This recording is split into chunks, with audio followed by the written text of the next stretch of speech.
आदरणीय सचिन पायलट जी, हमारे प्रभारी आदरणीय दीपक बैज जी, हमारे प्रदेश कांग्रेस कमेटी के अध्यक्ष और हमारे लोकप्रिय प्रत्याशी भाई बीरेश ठाकुर जी, भाई राजेश जी, यहाँ बालोद जिला के तीनों विधायक आदरणीय अनिला भेड़िया जी, आदरणीय भाई आदरणीय संगीता सिन्हा जी और भाई कुंवर सिंह निषाद जी, अंबिका मरकाम जी, फूलो देवी नेताम जी, हमारे राज्यसभा सदस्य पूर्व अध्यक्ष भाई मोहन मरकाम जी, हमारे राष्ट्रीय सचिव और सबों विधायक साथी मन, प्रदेश कार्यकारिणी के पदाधिकारी और हमारे जिला अध्यक्ष, सबों उपस्थित हमारे युवा कांग्रेस, एनी स्वयं सेवा दल, महिला कांग्रेस के सब पदाधिकारी मन और दूर दूर से आए हुए सबों हमारे भाई बहनी मन, पत्रकार संगवारी मन। राष्ट्रीय मुद्दा में आदरणीय प्रियंका जी आप सबसे बात करी। अभी बीरेश जी संविधान के बात करत रही से एकरो बारे में प्रकाश डाली आदरणीय प्रियंका जी है। न्याय 5 न्याय की बात हो है, एकरो बारे में हमार नेत्री प्रियंका जी आपसे बात करी। मैं बहुत ज्यादा वो बात नहीं कहा, मैं तत्के कहना चाहता हूं कि 5 साल पहले जब राहुल जी आए रही से 2018 में, तब आपसे वादा करे रही से किसान मल्ला, किसान के कर्जा माफी हुई, 2500 रुपया क्विंटल में धान खरीदे जाई, 35 किलो राशन सब परिवार ला मिली और बिजली बिल हाफ सब ला मिली। और वो 5 साल में केंद्र सरकार के अड़ंगा के बावजूद भी, कोरोना काल के बावजूद भी कांग्रेस के छत्तीसगढ़ सरकार किसान, मजदूर, गरीब, महिला, नौजवान के साथ खड़े रही से ये बात ला आप ला कहना चाहता हूं। 2023 के चुनाव में कोनो नहीं सोचे रही से कि कांग्रेस की सरकार नहीं बनी, लेकिन स्थिति आप देखा तो 2023 में हमारी सरकार नहीं बनी, लेकिन बालोद जिला के धरती ला, बालोद जिला के मतदाता भाई बहनी मल्ला मैं हृदय से धन्यवाद देता हूं कि भारतीय जनता पार्टी के बरगलाए में आप नहीं आए और कांग्रेस के पक्ष में खड़े रहे। लेकिन कुछ बस्तर, कुछ दुर्ग, रायपुर, कुछ बिलासपुर और सरगुजा के जनता ये बरगलाए में आ गए, ये यही बार विधायक वाला निपटा दो, कांग्रेस की सरकार तो बनते छे, फिर से किसान मन के ऋण माफी हुई और एक सीट खसकात पूरा सरकारें खिसक गया। एक नुकसान सबसे ज्यादा छत्तीसगढ़ ला हुई, छत्तीसगढ़ के किसान बहनी मल्ला हुई, नौजवान साथी और लड़का मल्ला हुई। आप देखो ये 4 महीना में जब का हमारी योजना है एक एक करके बंद करत जात। जब ले विष्णुदेव साय के सरकार बने हैं तब ले साय सब कटौती चला थे, बिजली कटौती चला थे, साय बिजली की बिल बढ़ी, साय सबसे पहले गोबर खरीदी बंद हुई, साय वर्मी कंपोस्ट बंद हो गए, रीपा बंद हो गए, चाउर अब 5 किलो मिली, नमक अब नहीं मिले, राजीव मितान क्लब बंद हो गए, बेरोजगारी भत्ता बंद हो गए ना, भूमिहीन श्रमिक मन के पैसा मिलना बंद हो गए,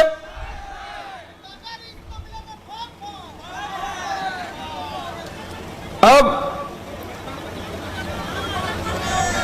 आवास नहीं मिला थे, 18 लाख आवास नहीं मिला थे, पहली किस्त दे रहे हैं, दूसरा किस्त बंद हो गए ना। ये 1 अप्रैल के जमीन के रजिस्ट्री बढ़ गए और दारू की कीमत बढ़ गए। ये साय सरकार चला था। बहनी मतलब बहुत जन लोग पता नहीं है, रमन सिंह 7 किलो चाउर दे दी से हमार सरकार इस तो 35 किलो चावल सब परिवार ला। नमक देते रहे हैं, आदिवासी क्षेत्र में चना भी देते रहे हैं।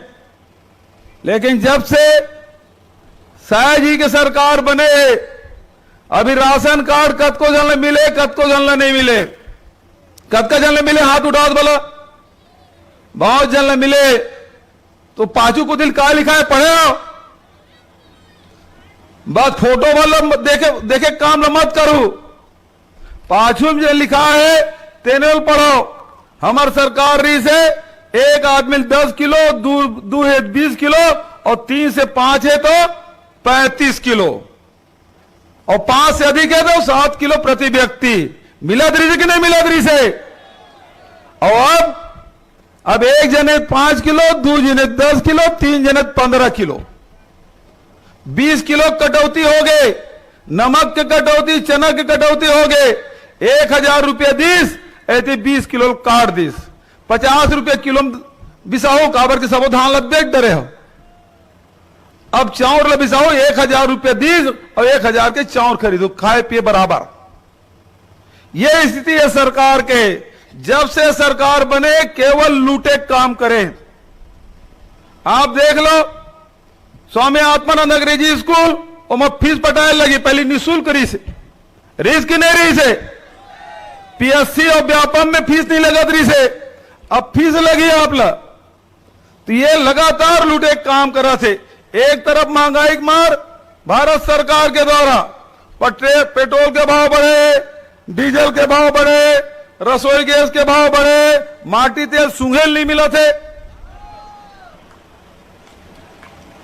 है कि नहीं स्थिति? और एक तरफ होर्डिंग लगे 18 लाख आवास सबला। कहां है मोदी गारंटी? एको जन मिले आवास? 400 रुपए में गैस सिलेंडर मिले को जन नहीं मिले ना? तो 4 महीने में चुनाव है, तब तो तुम ठग दीस। चुनाव के बाद देख लो सबके घर में सत्यापन करे जाए 1000 रुपया दे देला। कागर घर फटफटी, कागर घर ट्रैक्टर है, कागर पक्का मकान है, कागर घर नौकरी वाला है, कौन 75 क्विंटल धान बेचत, वो सबके कटने वाला है। तो ये बात ला आप ला समझना है। भारतीय जनता पार्टी के मन कहते ये न्याय राहुल जी और खड़गे जी घोषित करे, ये न्याय बराते कन पैसा काल आई। 1 लाख रुपया महिला मन दी, 400 रुपया मनरेगा मजदूरी दी, स्वामीनाथन कमेटी की रिपोर्ट लागू करी। कहां लाई अतक पैसा? और हम छत्तीसगढ़ वाला मन जाना था राहुल जी केस जब 2500 रुपया क्विंटल में धान खरीदे जाए, ये भारतीय जनता पार्टी मन कहा है अरे हमन 2100 नहीं दे सके भूपेश, ये 2500 ते कहां दे डरबे। लेकिन बालोद और पूरा छत्तीसगढ़ के किसान जाना थे 5 साल किसान के ऋण माफी भी हुई और 2500 रुपया क्विंटल में धान भी खरीदी हुई। पिछले साल तो 2640 और 2660 रुपया मिलिस के नहीं मिलिस। और जब 5 साल हम दे सका था तो जेन अभी न्याय के बाद राहुल जी और खड़गे जी के तीनों हो सका थे। और दूसरा बड़े बात, मोदी जी तो उद्योगपति मित्र मन के 16 लाख करोड़ रुपया ते माफ करेस। अब राहुल जी कहा थे हम सब किसान घर के लेकर मजदूर परिवार के हैं, सब जाना था खेत में जब धार जाते वो धार भरला होती जिन अडानी अंबानी या उद्योगपति मन को दे जाते तेल बढ़िया पेरोसी मता के छाप देवो होती धार जाबे नहीं करे। वो धार सब लौटी किसान तरफ, मजदूर तरफ, महीने और नौजवान मन तरफ। ते मन जिन गुमराह करे थे कि किसान ला पैसा नहीं मिल सका है, महिला मन ला पैसा नहीं मिल सका है। ये गलत बात है। छत्तीसगढ़ में करके हम दिखा दे। जब छत्तीसगढ़ में हो सका थे तो ये बात दिल्ली और पूरा हिंदुस्तान में हो सकते कि नहीं हो सका है। तो बहुत ज्यादा वो बात नहीं कहते हुए आज ये मंच में पहले राहुल जी आ रही से, आज प्रियंका जी आए। अभी नांदगांव लोकसभा में मोहाड़ में जा थे, जी प्रियंका जी का सभा है। कुछ साल पहले वहां सोनिया जी आ रही से, कहते सुखद संयोग के भैया भी जी मंच में आ रही, तिहो आए और माता जी आ रही से। तीनों में आज प्रियंका जी जा थे। तो मैं अत के बात कहते हुए आप सब भाई बीरेश ठाकुर ला वो समय 6000 से छोड़ के रह गिरीश भाई, ये वक्त कोई कसर उसर नहीं रहना चाहिए। जिताओ कि नहीं जिताओ? जिताओ, हाथ उठा के बताओ। बहुत बहुत धन्यवाद। जय हिंद, जय छत्तीसगढ़। धन्यवाद बघेल जी।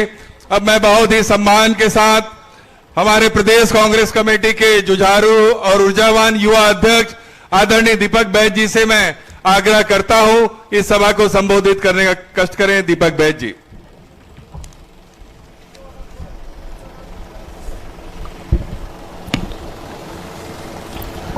आज की बालोद के सभा में उपस्थित बड़े सम्मान के साथ आदरणीय प्रियंका दीदी जी, राष्ट्रीय महासचिव, एक बार जोरदार तालियों से स्वागत करिए।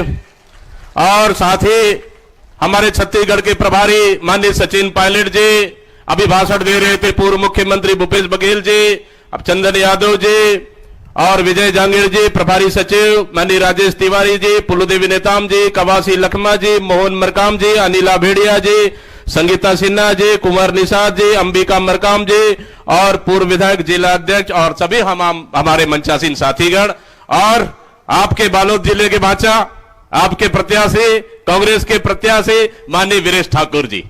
आदरणीय साथियों, लोकसभा चुनाव चल रहा है। ये लोकसभा चुनाव देश का चुनाव है। ये देश के चुनाव में सबसे बड़ा हमारे लिए चुनौती है कि देश का संविधान बचाना है, देश का लोकतंत्र बचाना है और देश में आरक्षण बचाना है। देश में लोकतंत्र बचाना है, संविधान बचाना है, आरक्षण बचाना है। तो किसको जिताना है? किसको जिताना है? किसको जिताना है? आदरणीय साथियों, माता बहनों, लगातार 10 साल केंद्र में भारतीय जनता पार्टी की सरकार है। 10 साल में देश को हालत खराब कर दिए, देश को बर्बाद कर दिए। देश की जनता हाहाकार, महंगाई चरम पर, बेरोजगारी चरम पर, किसान बर्बाद हो गए, युवा बर्बाद हो गए, माता बहनें सुरक्षित नहीं, देश के युवा सुरक्षित नहीं। इसलिए आज बालोद और कांकेर लोकसभा मांग रहा है बदलाव, छत्तीसगढ़ मांग रहा है बदलाव और पूरा देश मांग रहा है बदलाव। इसलिए किसे जिताना है? इसलिए किसे जिताना है? आदरणीय साथियों, माता बहनों, क्योंकि पिछले कांग्रेस की सरकार में छत्तीसगढ़ में हमारी सरकार ने बेहतर काम किया, किसानों के हाथों को मजबूत करने का काम किया और तो और युवाओं को नौकरी देने का काम किया, छत्तीसगढ़ के गरीब लोगों को मजबूत करने का काम किया, छत्तीसगढ़ के आदिवासियों को मजबूत करने का काम किया, छत्तीसगढ़ के आने वाला पीढ़ी को मजबूत करने का काम किया। लेकिन जब से भारतीय जनता पार्टी की सरकार आई, इस 4 महीने में भारतीय जनता पार्टी की सरकार आते साथ जो हमारी सरकार ने जो जो योजनाओं को लागू कर दी है, उन योजनाओं को बंद करने का काम किया। कैसे बंद किया? साए साए कैसे बंद किया? कैसे बंद किया?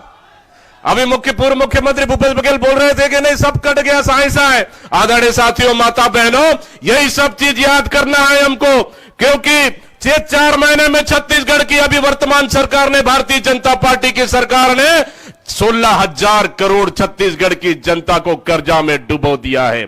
16,000 करोड़ कर्जा में लाद दिया है 4 महीने में। सोच लीजिए, अब 5 साल और उनको सरकार चलाना है, छत्तीसगढ़ का क्या हालत होगा, छत्तीसगढ़ की जनता कल्पना नहीं कर सकती। इस छत्तीसगढ़ में भारतीय जनता पार्टी की सरकार आते साथ ही अपराध बढ़ गया है, चोरी, लूट, डकैती, माता बहनें सुरक्षित नहीं, अपहरण बढ़ गया और हत्याएं बढ़ गई है। इस भारतीय जनता पार्टी की सरकार ने सिर्फ 4 महीने में छत्तीसगढ़ को अपराध का गढ़ बना दिया है। इसलिए आदरणीय माता बहनों, इस समय कांकेर का इतिहास बदलना है। 1995 के बाद यह सीट हम कांग्रेस नहीं जीत पाई है, क्योंकि पिछले समय कम अंतर से, सिर्फ 6,000 अंतर से हमारे बीरेश ठाकुर नहीं जीत पाए हैं। अगर इस समय बालोद की जनता तीनों विधानसभा सीट में अगर इस समय लीड मिलेगा तो बृजेश ठाकुर को दुनिया का कोई ताकत जीतने में नहीं रोक सकता। आदरणीय माता बहनों, इसलिए मैं सभी लोगों से कहना चाहता हूं कि कांकेर उनका मायके और बालोद उनका ससुराल। जिताना है कि नहीं जिताना है? बताओ, जिताना है कि नहीं जिताना है? एक बार हाथ उठा के बोलो, भाजपा को जिताना है कि नहीं जिताना है? इस समय हम लोग कहीं भी चूक नहीं करना है। आदरणीय साथियों, 1995 का रिकॉर्ड इस समय तोड़ के हमको कांग्रेस को जिताना है, क्योंकि हमको आदरणीय दीदी का भाषण सुनना है। इसलिए मैं अपनी बात को समाप्त करते हुए, आदरणीय साथियों, तकदीर भी बदलेगी, तस्वीर भी बदलेगी, हिम्मत ना हार, मंजिल के मुसाफिर, बस मेहनत कर, इस बार कांकेर का इतिहास भी बदलेगी। इन्हीं शब्दों के साथ बहुत बहुत धन्यवाद देते हुए मैं अपने वाणी को विराम दे रहा हूं। जय भारत, जय छत्तीसगढ़, जय हिंद, जय कांग्रेस। इस देश में किसानों की जो लड़ाई लड़ते रहे हैं, उस परिवार से आदरणीय सचिन पायलट जी को मैं आमंत्रित करता हूं, संबोधित करें। आदरणीय प्रियंका गांधी जी, हमारे उम्मीदवार बृजेश ठाकुर साहब, श्रीमती सिन्हा, अनिला भेड़िया जी, अंबिका जी, निषाद साहब विधायक, मंच पर सभी नेतागण, साथियों, हम सब यहाँ पर प्रियंका जी को सुनने के लिए आए हैं और बहुत महत्वपूर्ण संदेश आज देंगी आप लोगों के लिए। मैं तो सिर्फ इतना कहना चाहता हूँ कि छत्तीसगढ़ में एक बदलाव की लहर मुझे दिख रही है। बृजेश ठाकुर साहब जो पिछली बार बहुत कम अंतर से रह गए थे, इस बार सभी लोग, नौजवान, बुजुर्ग, महिला, अपना पूरा आशीर्वाद दें। पहले चरण के चुनाव पूरे देश में हुए और पहले चरण के चुनाव में जो रुझान देखने को मिल रहा है, भारतीय जनता पार्टी पूरी बैकफुट पे आ गई है और प्रियंका जी पूरे देश में पार्टी के लिए प्रचार कर रही हैं। इनको भी एहसास हो रहा है कि पूरा बदलाव चाहता है छत्तीसगढ़, पूरा भारत। 10 साल की सरकार ने सिर्फ वादे और जुमले दिए हैं, बदलाव का समय आया। और कांकेर लोकसभा क्षेत्र में हमेशा से कांग्रेस मजबूत रही, लेकिन पिछली बार बहुत कम वोटों से बृजेश जी हार गए थे। मेरा आप लोगों से करबद्ध निवेदन है, आज शादी का समय है, गर्मी का समय, फिर भी आप लोग इतनी बड़ी तादाद में यहां पर आए हो प्रियंका जी को सुनने के लिए। मैं आपका धन्यवाद देना चाहता हूं, साधुवाद देना चाहता हूं और सिर्फ इतना कहता हूं, कांग्रेस पार्टी ने संकल्प लिया है, वादा किया है कि किसान की खरीद पर कानून बनाएंगे, हर गरीब परिवार के घर पे प्रतिवर्ष 1 लाख रुपया देंगे, 30 लाख हम लोग नौकरियां देंगे, महिला नौजवानों को आगे लेकर जाएंगे। और कांग्रेस वो दल है जो 140 साल से खून पसीना बहाकर, शहादत देकर इस देश को मजबूत रखकर आगे लेकर गया है। 26 तारीख को मतदान जब हो, बृजेश ठाकुर जी को भारी बहुमत देकर जिताएं। और मैं तो कहता हूं, भारतीय जनता पार्टी बोलती है 200 पार, 300 पार, 400 पार, 500 पार। 4 जून को जब परिणाम आएगा तो दक्षिण से भाजपा साफ और उत्तर से हाफ। भारतीय जनता पार्टी का घमंड और अहंकार टूटेगा और राहुल गांधी जी, प्रियंका गांधी जी के मेहनत रंग लाएगी। मैं इन्हीं शब्दों के साथ आप सबसे करबद्ध निवेदन करता हूं कि बहुत जोरदार तालियां बजाकर प्रियंका जी का स्वागत करें और उनकी बातों को सुने। बहुत बहुत धन्यवाद। जय हिंद। प्रियंका गांधी जिंदाबाद, प्रियंका गांधी जिंदाबाद। श्री सचिन पायलट जी, श्री दीपक बैद जी, श्रीमती फूलोदेवी नेताम जी, श्री मोहन मरकाम जी, श्रीमती अनिला भेड़िया जी, श्रीमती संगीता सिन्हा जी, श्री कुंवर निषाद सिंह जी, अंबिका मरकाम जी, राजेश तिवारी जी, जिन्होंने मेरे साथ यूपी में काम किया, और यहाँ के प्रत्याशी श्री बृजेश ठाकुर जी, आप सबका इस सभा में बहुत बहुत स्वागत।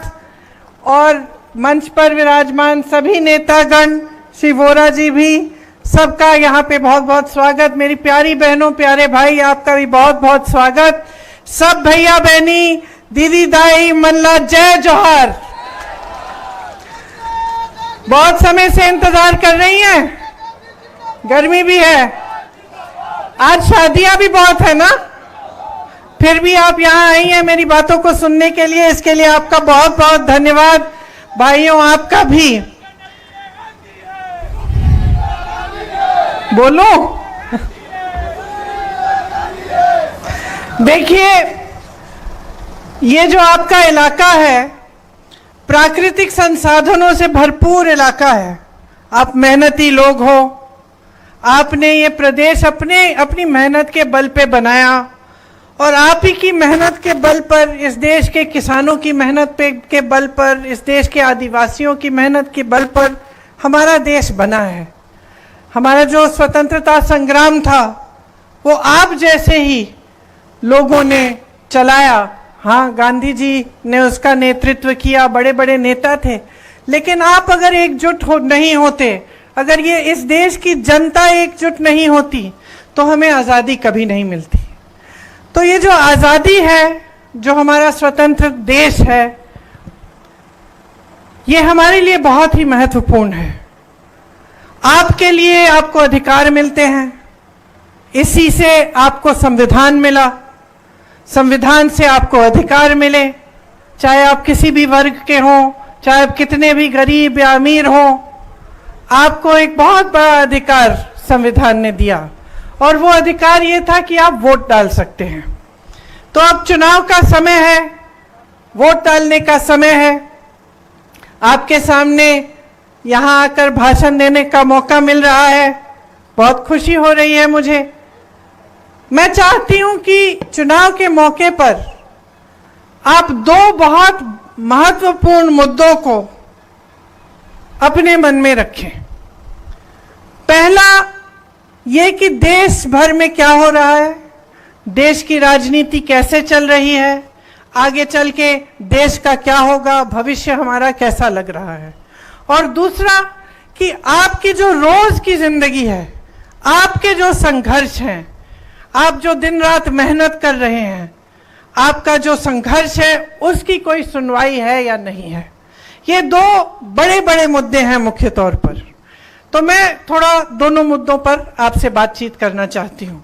देखिए, जहां तक आपका जीवन है और आपके संघर्ष हैं, आपसे अच्छी तरह कोई इनको समझता नहीं है। सही बात है कि नहीं?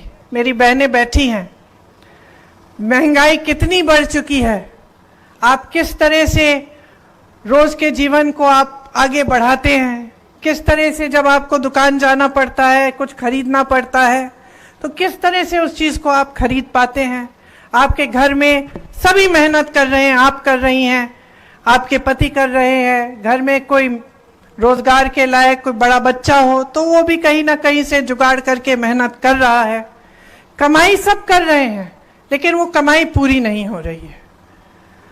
तो जितनी भी आप मेहनत कर रहे हैं, फिर भी जब जब कोई त्योहार आता है या कोई ऐसी मुश्किल आ जाती है आपके जीवन में कि कोई बीमार पड़ गया या घर में कुछ टूट गया, छत से पानी आ रहा है, कुछ भी हो, और आपको मरम्मत करनी हो या इलाज कराना हो या बच्चों के लिए फीस देनी हो या कुछ नया खरीदना हो, तो दिल में घबराहट होती है कि किस तरह से होगा, क्योंकि महंगाई पिछले 10 सालों में हद से ज्यादा बढ़ चुकी है।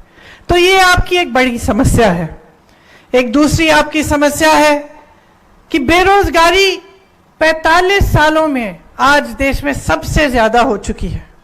बेरोजगारी इतनी है कि चाहे कितना भी आप अपने बच्चों को पढ़ाएं लिखाएं, आपको ये गारंटी नहीं मिल सकती कि पढ़ने लिखने के बावजूद उसको रोजगार मिलेगा कि नहीं मिलेगा। तो तमाम हमारे जो नौजवान हैं, चाहे महिला हो चाहे पुरुष हो, सब बेरोजगार बैठे हैं। तो ये एक बहुत बड़ी आपकी एक और समस्या है। किसानों की बहुत समस्याएं हैं। आज किसान भी महंगाई से जूझ रहा है। जितने भी सामान आप खेती में इस्तेमाल करते हैं, सब पे जीएसटी है, सब महंगे हो गए हैं। पेट्रोल के दाम बढ़ गए हैं, डीजल के दाम बढ़ गए हैं, तो किसान खेती में भी कमा नहीं पा रहा है। तो ये आपकी जो बड़ी बड़ी समस्याएं हैं, उनको हल करने की कोशिश कांग्रेस की सरकार ने जब प्रदेश में थी तो की। आपसे बघेल जी कह रहे थे, आपको याद होगा कि धान को 2500 रुपए में खरीदा जा रहा था, याद है कि नहीं? किसानों का कर्जा माफ किया था कांग्रेस की प्रदेश सरकार ने। भूमिहीनों को 7,000 रुपए मिलते थे सालाना। गोबर की खरीद होती थी। बिजली का बिल आपका आधा किया गया था। हर परिवार को, आप बघेल जी ने बताया, 35 किलो चावल मिलता था कि नहीं? मिलता था ना। आदिवासी भाई बहनों को अपनी जमीन वापस दी गई, पट्टे वापस मिले। आंगनबाड़ी और मितानिन बहनों को आपके लिए आपका मानदेय बढ़ाया गया, छत्तीसगढ़िया स्वाभिमान की रक्षा की गई। हर तरह से जो आपकी संस्कृति है, जो आपकी परंपरा है, उसको कायम रखने का काम भूपेश बघेल जी ने किया। अब सरकार आपने बदल दी। उन्होंने आपको बताया कि कैसे कहीं कहीं शायद विधायक से चूक हो गई, तो कुछ विधायकों को हराने के लिए आपने प्रयास किया, इसलिए पूरी सरकार चली गई। सरकार चली गई, एक भाजपा की सरकार आई। उस सरकार ने आपके राशन के चावल में कटौती की। सिर्फ आपको 5 किलो मिलता है जब आपको 35 किलो मिलता था। बेरोजगारी का भत्ता बंद कर दिया, गोबर की खरीद बंद कर दी, वर्मी कंपोस्ट बंद कर दिया। गौठान में आपको कितना रोजगार बना के दिया और किस तरह से हमने गौठानों को मजबूत किया। मुझे गर्व होता था, हर प्रदेश में जाती थी, कहती थी कांग्रेस की सरकार को देखो किस तरह से गौठान बनाए हैं छत्तीसगढ़ में। आज उसमें से भी आपको रोजगार नहीं मिल रहा है। जो भूमिहीनों को पैसा मिलता था वो भी आज बंद हो गया है। तो मैं आपसे पूछना चाहती हूं, इतनी भयंकर महंगाई है, दाम में आग लगी हुई है, पेट्रोल चला गया 100 पार, डीजल चला गया 90 पार, सोना चला गया 73,000, चांदी चली गई 90,000, दोपहिया चली गई 1 लाख पे, गैस सिलेंडर का दाम 1200 हो गया, दाल का दाम देखिए। सस्ता क्या है? आपके लिए कौन सी ऐसी सुविधा बनाई है नरेंद्र मोदी जी की सरकार ने? प्रदेश में जो नई नई आपने भाजपा की सरकार बनाई है, कौन सी ऐसी सुविधा बनाई जिससे आपके जीवन के संघर्ष में कि लोग 5 किलो राशन का इंतजार करते रहे, 2000 रुपयों का इंतजार करते रहे, 100 रुपए का गैस का सब्सिडी उसके लिए इंतजार करते रहे? क्या ऐसे भारत विकसित होगा? क्या ऐसे आप आगे बढ़ पाएंगे? कोई रोजगार नहीं, महंगाई को घटाने की कोई बात नहीं, कोई आपको थोड़ा बहुत राशन पकड़ा देता है, कहता है इसी में खुश रह जाओ। ऐसे भारत विकसित नहीं होगा बहनों। भारत को विकसित बनाने के लिए ऐसी स्कीम लानी पड़ेगी जैसी प्रदेश सरकार ने आपके लिए चलाई, और उस तरह की स्कीम कांग्रेस पार्टी आपको गारंटी करके कह रही है कि पूरे देश भर में लागू करेगी। मेरी बहनें यहां बैठी हैं, सबसे बड़ी हम स्कीम जो लागू करना चाहते हैं वो ये है कि हर गरीब महिला को 1 लाख रुपए सालाना मिलेंगे। 1 लाख रुपए हर गरीब महिला, मतलब जो एक परिवार में सबसे बड़ी जो गरीब महिला है। 25 लाख तक आपको इलाज मुफ्त में मिलेगा। ये हमने करके दिखाया। ये राजस्थान में हमने करके दिखाया था अपनी प्रदेश सरकार में। वहां 25 लाख रुपए तक लोगों को इलाज मुफ्त मिल रहा था। वहां भाजपा की सरकार आई, आज उसी 25 लाख को गिराकर 5 लाख की इंश्योरेंस 5 लाख का कर दिया है। सरकारी नौकरियों में हम चाहते हैं कि हमारी बहनों को 50% आरक्षण मिले। मतलब सरकारी नौकरी जितनी भी है पहले के आरक्षणों के तहत आपको उनकी उसका आधा महिलाओं को मिलेगा।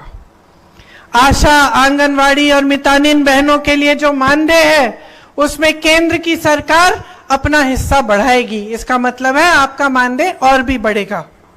किसानों की बात मैंने की, आप कर्ज में डूब रहे हैं, आपको एमएसपी नहीं मिलता, जीएसटी की वजह से महंगाई, आप अपार महंगाई हो गई है, आपको सामना करना पड़ता है, आपकी कमाई नहीं होती। हम चाहते हैं कि जब फसल का नुकसान हो तो 30 दिनों के अंदर अंदर आपका भुगतान हो। एमएसपी एक कानून बन जाए और सिर्फ एमएसपी उन उपजों पे ना हो जिस पर आपका कोई फायदा ना हो। मतलब कि जो आपकी जो यहां की उपज है उस पे भी एमएसपी का कानून बने। खेती के सारे सामान जीएसटी से मुक्त हो जाएं। मतलब कि आज जो आप जीएसटी दे रहे हैं, जिसकी वजह से जितने भी सामान आप इस्तेमाल करते हैं उस पे जीएसटी लगी हुई है और महंगे हो गए हैं, वो जीएसटी जब हट जाएगी तो वो सामान और सस्ते हो जाएंगे, तो आपके लिए सुविधा होगी। भूमिहीनों को जमीन दी जाएगी और न्यूनतम मजदूरी 400 रुपए की हम कराएंगे। देखिए, मैंने आपसे मोटे तौर पर जो आपके संघर्ष हैं किसानों के, जो आपके महंगाई और बेरोजगारी की समस्याएं हैं, उसके बारे में बात की। मैं जानती हूं कि यहाँ पे मेरे आदिवासी भाई बहन बहुत सारे हैं। आपको याद होगा कि कांग्रेस की सरकार जब थी और जब जब रही है, हमने आपकी संस्कृति की रक्षा की है। हम समझते हैं कि जल, जंगल और जमीन पर आपका अधिकार है, और जैसे मैंने आपसे कहा, उस अधिकार की रक्षा हमारा संविधान करता है। आज आपने सुना होगा कि भाजपा के कई ऐसे नेता हैं जो जहां जहां भाषण दे रहे हैं वो कह रहे हैं हमें 400 सीट दे दो, इस चुनाव में हम संविधान को भी बदल डालेंगे। सुना है आपने? ये सुना है? क्यों कह रहे हैं ये? एक तरफ से ये छोटे छोटे नेता और कुछ इनके मंत्री जगह जगह जाके कह रहे हैं कि हम संविधान को बदलेंगे, दूसरी तरफ मोदी जी मंच पे आते हैं और इनके बड़े नेता कहते हैं कि हम संविधान को नहीं बदलेंगे। तो जनता क्या सोचे कि क्या हो रहा है? आपको क्या लगता है कि भाजपा के नेता बगैर मोदी जी की इजाजत इतनी बड़ी चीज कह सकते हैं पूरे देश भर में घूम के कि वो संविधान को बदलेंगे? नहीं भाइयों और बहनों, ये एक पूरी साजिश है कि सबसे पहले छोटे छोटे नेता, मंत्री, अलग अलग नेता देश के अलग अलग कोनों में जाकर ये कहेंगे कि संविधान बदल डालेंगे, और मोदी जी मंच पे खड़े होकर मना कर देंगे कि नहीं नहीं, ऐसा हम नहीं करेंगे। ऐसा पहले भी हुआ है कि बात कहीं और से उभरती है, मोदी जी कहते हैं ऐसा नहीं होगा, चुनाव के बाद वही बात मोदी जी कर डालते हैं। तो आज भी यही हो रहा है कि ये कहलवा रहे हैं अपने नेताओं से जानबूझ के, ताकि ये बात फैल जाए देश में। शुरू में ये नकारेंगे इस बात को, कहेंगे कि नहीं नहीं ऐसी कोई बात नहीं है, वो तो नेता अपने आप कह गया। और जैसे ही इनको 400 सीट मिलेंगी या जैसे ही ये अगला चुनाव जीतेंगे, तो संविधान को बदलने की पूरी कार्रवाई ये शुरू कर देंगे। ये सच्चाई है भाइयों और बहनों इनकी, कि इनकी बात पे भरोसा नहीं हो सकता। ये सच्चाई है कि ये आपके अधिकारों को कमजोर करना चाहते हैं। इसी संविधान ने आपको वोट दिया, इसी संविधान ने आपको आरक्षण दिए, इसी संविधान ने आदिवासियों की संस्कृति को बचाकर रखा, इसी संविधान ने इस देश के दलितों को आगे बढ़ाने का काम किया। और ये इस संविधान को ही बदलना चाहते हैं, ये आपके अधिकारों को कमजोर करना चाहते हैं। और ये मत समझिए कि ये कोई दूर की बात है कि संविधान को बदल डाला तो आपके जीवन पे असर नहीं होगा। ये बहुत बड़ी गलतफहमी होगी आपकी अगर आप ऐसा समझेंगे। आपके जीवन पे इसका डायरेक्ट असर पड़ेगा, सीधा असर पड़ेगा। अगर संविधान बदल डाला तो आज जो सम्मान का जीवन जी रहे हैं आप, आज जो अधिकारों से भरपूर जीवन जी रहे हैं आप, कि आप खड़े होकर अपने अधिकारों को मांग सकते हैं, आप सवाल उठा सकते हैं नेताओं से कि मेरे लिए काम क्यों नहीं करा, आप अपने वोट द्वारा सरकारों को बदल सकते हैं, ये सब अधिकार मिट जाएंगे अगर संविधान बदला जाएगा। तो सबसे बड़ी बात आपको समझनी पड़ेगी कि क्या आप एक ऐसा देश चाहते हैं जिसमें भविष्य में आपका संविधान ही बदला जाए और आपके अधिकार कमजोर किए जाएं। दूसरी बात कि इनकी सरकार किस लिए चल रही है। अगर आपके लिए चल रही होती भाइयों और बहनों, तो ये जो समस्याएं हैं आपकी, ये आस्ते आस्ते मिट जाती। 10 सालों से इनकी सरकार चल रही है केंद्र में मोदी जी की। क्या आपका जीवन बदला है? क्या आपकी समस्याएं कम हुई हैं? क्या आपकी तरक्की हुई है? आपने तो सुना होगा कि भाजपा के नेता कहते हैं कि मोदी जी विश्व के सबसे बड़े नेता हैं। सुना है कि नहीं? टीवी पे भी आप यही देखते हैं। आपको तो ये कहा जाता है कि ऐसे चुटकी में चाहे तो दुनिया भर में जितने भी जंग हो रहे हैं उनको मोदी जी रुकवा सकते हैं। तो अगर चुटकी भर में मोदी जी इतने ताकतवर हैं कि दुनिया भर में जितने भी जंग हो रहे हैं उनको रोक सकते हैं, अगर मोदी जी इतने ताकतवर नेता हैं कि दुनिया भर के जितने भी प्रधानमंत्री और प्रेसिडेंट हैं सब उनको बहुत बड़ा मानते हैं, तो मुझे बताइए मोदी जी ने आपके लिए बेरोजगारी कम क्यों नहीं की? मोदी जी ने आपके लिए महंगाई क्यों नहीं घटाई? मोदी जी ने आपको अपने पैरों पे खड़ा होने का काम आपके लिए मोदी जी ने 10 सालों में क्यों नहीं किया? मोदी जी खुद सक्षम बनते रहे। आप जब भी उनको देखेंगे तो आप देखिए अकेले दिखते हैं, सब साफ सुथरा होता है, बहुत सक्षम दिखते हैं, क्योंकि सारी मीडिया सबका यही प्रयास है कि आपको लगे कि बहुत ताकतवर ये नेता है। अच्छा है, लेकिन फिर वो ताकत आपकी समस्याओं को सुलझाने के लिए क्यों नहीं इस्तेमाल हो रही है? या तो इतने ताकतवर नहीं है जितना दिखाया जा रहा है आपको, या फिर उनकी नीयत में कोई समस्या है, या फिर वो आपकी समस्याओं को सुलझाना नहीं चाहते। तो जब मैंने आपसे पूछा कि ये सरकार किसके लिए चल रही है, इसलिए पूछा क्योंकि हम लोगों के लिए जो इस सरकार को देख रहे हैं 10 सालों से, ये बहुत स्पष्ट हो गया है कि ये सरकार सिर्फ बड़े बड़े उद्योगपति, और वो भी सारे उद्योगपति नहीं, मोदी जी के कुछ गिने चुने उद्योगपति मित्र, उनके लिए सरकार चल रही है। आपको मालूम है कि उनके एक मित्र के लिए छत्तीसगढ़ में क्या क्या नहीं करवाया उन्होंने। आपको मालूम है कि इन्हीं बड़े बड़े उद्योगपतियों के लिए उन्होंने 16 लाख करोड़ का लोन माफ किया, लेकिन आप किसानों का लोन नहीं माफ करते हैं। किसान आंदोलन करते हैं, कानून लगा देते हैं मोदी जी, जिससे किसान पिसेगा और बड़े बड़े उद्योगपतियों का फायदा होता है, लेकिन मोदी जी उनकी सुनवाई तक नहीं करते।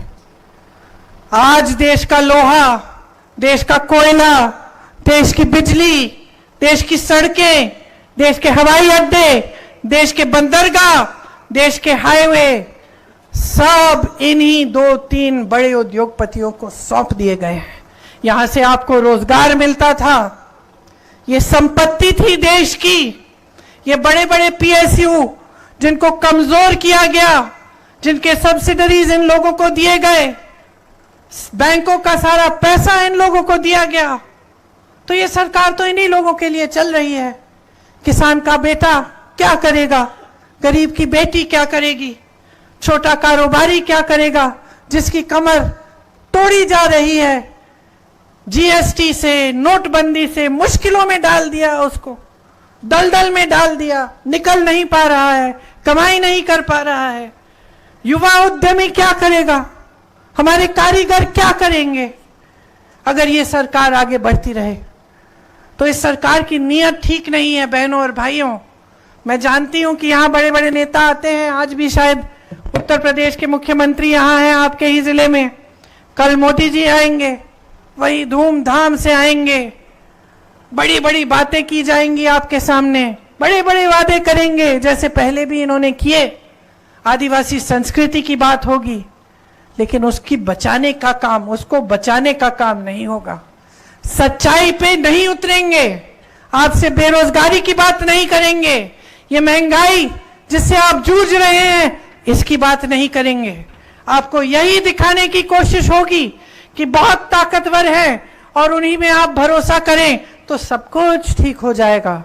लेकिन मैं आपसे पूछना चाहती हूं, क्या पिछले 10 सालों में सब कुछ ठीक हुआ? हाँ, नहीं हुआ, कुछ ठीक नहीं हुआ बहनों और भाइयों। महंगाई बढ़ती गई, बेरोजगारी बढ़ती गई, मंच पे आते हैं तो इधर उधर की बातें करते हैं ताकि आपका ध्यान भटकाया जाए। दिखावे की राजनीति है और ये गहराई से इस बात को समझिए। आपने इंदिरा जी को बहुत आदर दिया, बहुत माना, इसीलिए आज जब मैं उनकी पोती आपके सामने आती हूं तो आप मेरा सम्मान करते हैं, क्योंकि आपने उनका आदर किया। क्यों किया? दिखावे के लिए नहीं किया, आपने इसलिए किया कि आपके घरों में आई, आपके बीच आई, आपकी समस्याओं को उन्होंने समझा, कोशिश की कि आपको आपके पट्टे वापस दिए जाएं, आपको अपने अधिकार वापस दिए जाएं, आप अपने पैरों पे खड़े हों। दिखावे की राजनीति नहीं की, और आज इस देश में पूरी तरह से दिखावे की राजनीति चल रही है। आज तो ये स्थिति आ गई है कि नेता अगर पूजा भी कर रहा है तो उसके साथ कैमरा होना चाहिए, टीवी पे आपको दिखना चाहिए, सारा दिखावा होना चाहिए। इंदिरा जी भी पूजा करती थी, एकांत में करती थी, अपने कमरे में एक छोटा सा पूजा का कमरा बनाया था कमरे के साथ, वहां पे चुपचाप से करती थी, दिखावे के लिए नहीं थी ये बात। धर्म को इस्तेमाल नहीं किया जाता है राजनीति के लिए, ये हमारी परंपरा नहीं रही है। हमारे देश की पुरानी परंपरा रही है कि धर्म का मतलब है सेवा, धर्म का मतलब है सत्य। अगर नेता मंच पे खड़े होके आपको झूठे वादे करे तो धार्मिक नेता नहीं है, वो सत्य के पथ पर नहीं चल रहा है। आपको वो वादा किया जाना चाहिए जो वादा पूरा होगा। इसीलिए कांग्रेस पार्टी की जो गारंटी है उसका प्रमाण आपके सामने है। कर्नाटका में हमने कहा हम महिलाओं को कुछ देंगे, हर महीने पैसे देंगे, आज उनको मिल रहा है। यहां पे हमने कितना काम करके दिखाया छत्तीसगढ़ में आपको, आपने खुद देखा। जैसे मैंने गौठानों की बात की, मानदेय की बात की, आपने खुद देखा कि काम किया हमारी सरकार ने। इसलिए हम चाहते हैं कि आदिवासियों के लिए खास जो SC ST सब प्लान है उसको हम लागू करेंगे। विशेष बजट जारी करेंगे हम आपके लिए और दलितों के लिए।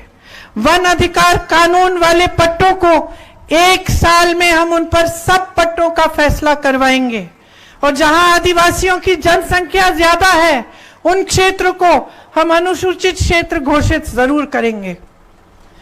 देखिए अभी बघेल जी मंच पे थे, निकल गए हैं क्योंकि अगली मीटिंग में जाना था। उन्होंने बहुत संघर्ष किया आपके लिए, उन पे बहुत भयानक हमला किया गया, और ये हमला इसीलिए किया गया क्योंकि वो छत्तीसगढ़ का सम्मान बढ़ा रहे थे। ये कहा गया कि बहुत भ्रष्ट है, तमाम उन पे केस लगाए गए।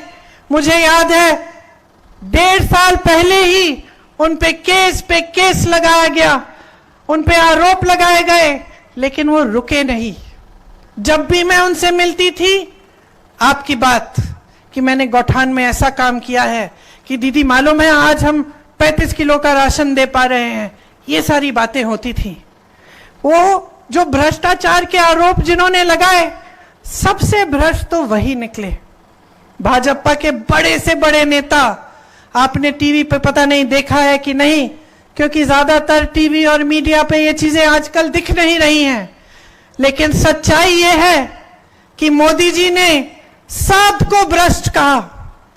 बड़े बड़े मुख्यमंत्रियों को, हेमंत सोरेन जी को जो आदिवासी मुख्यमंत्री हैं, उनको जेल में डाल दिया, सब पे केस डाले, सांसदों को संसद से निकाल दिया, खूब कार्रवाई की, छापे लगवाए, केस लगवाए, सबको बोल दिया कि सब भ्रष्ट है, सिर्फ मैं ईमानदार हूं। सिर्फ एक इंसान कहते हैं कि देश में भ्रष्टाचार के खिलाफ लड़ रहे हैं। फिर एक अनोखी बात हुई, सुप्रीम कोर्ट ने कहा कि मोदी जी ने एक स्कीम निकाली थी, और उस स्कीम में जो भी राजनीतिक दलों को चंदा देता था उसका नाम गुप्त रहता था। तो अनोखी बात क्या हुई कि एक केस डला और सुप्रीम कोर्ट ने यह तय किया कि भाई ये स्कीम सही नहीं है, क्योंकि इस स्कीम में जो नाम गुप्त रहते हैं उससे भ्रष्टाचार बढ़ जाएगा। सुप्रीम कोर्ट ने कहा मोदी जी को और उनकी सरकार को कि ये जो सूची है कि आपको किस किस ने चंदा दी, उस सूची को पारदर्शी बनाओ, जनता के सामने रख दो। इलेक्टोरल बॉन्ड्स कहलाती थी वो स्कीम। तो सबसे पहले तो सरकार ने कहा कि भाई सूची नहीं मिल रही। फिर सुप्रीम कोर्ट के जज को गुस्सा आया, उन्होंने कहा 2 दिन में निकाल के दो ये सूची। तो मजबूरन सूची निकली। जब सूची निकली तो सब साफ साफ दिखने लगा। क्या दिखा? यह दिखा कि जिस पर छापे मारे थे मोदी जी की सरकार ने, उसके बाद उनसे चंदा मांगी, चंदा मिल गई, छापे बंद। जिसको धमकाया था चंदा मांगी, चंदा मिल गई, धमकाना खत्म, केस सारे बंद, कार्रवाई बंद। पता चला कि ऐसी कंपनियां थी जिनका मुनाफा कम था और चंदा ज्यादा दी हुई थी। क्या मतलब है इसका? इसका मतलब है कि कहीं से काला धन सफेद करने का काम इसी इलेक्टोरल बॉन्ड से किया गया था। आगे मैं बताती हूं, ये भाजपा के नेता जो हम सबको भ्रष्ट कहते हैं, सब पे केस डाल देते हैं, किसी पे हजारों करोड़ का केस आरोप, किसी पे कुछ। और सुनिए, जिस दिन वो नेता कहता है कि मैं भाजपा में शामिल होने जा रहा हूं, अचानक सारे केस गायब। अचानक वही भ्रष्ट नेता साफ हो जाता है, वही भ्रष्ट नेता ईमानदार हो जाता है। ये लोग परिवारवाद का आरोप पर लगाते हैं, कहते हैं कि इन लोगों को सिर्फ अपने परिवार की परवाह है। अगर इंदिरा जी को सिर्फ अपने परिवार की परवाह होती तो आज उनके शहीद होने के 30 साल बाद आप उनका इतना आदर नहीं करते। अगर हमें सिर्फ अपने परिवार की परवाह होती तो हम तो आराम की जिंदगी जीते, हमें क्या था। लेकिन हम सेवा करना चाहते हैं क्योंकि हमारे दिल में सेवा की भावना है, श्रद्धा की भावना है आपके लिए। ये लोग हमें कहते हैं कि हम परिवारवादी हैं, फिर क्या होता है? जिसका बेटा, जिस बड़े नेता का बेटा या जिसके परिवार का सदस्य भाजपा में शामिल होना चाहे, उसको एकदम तेजी से ले लेते हैं।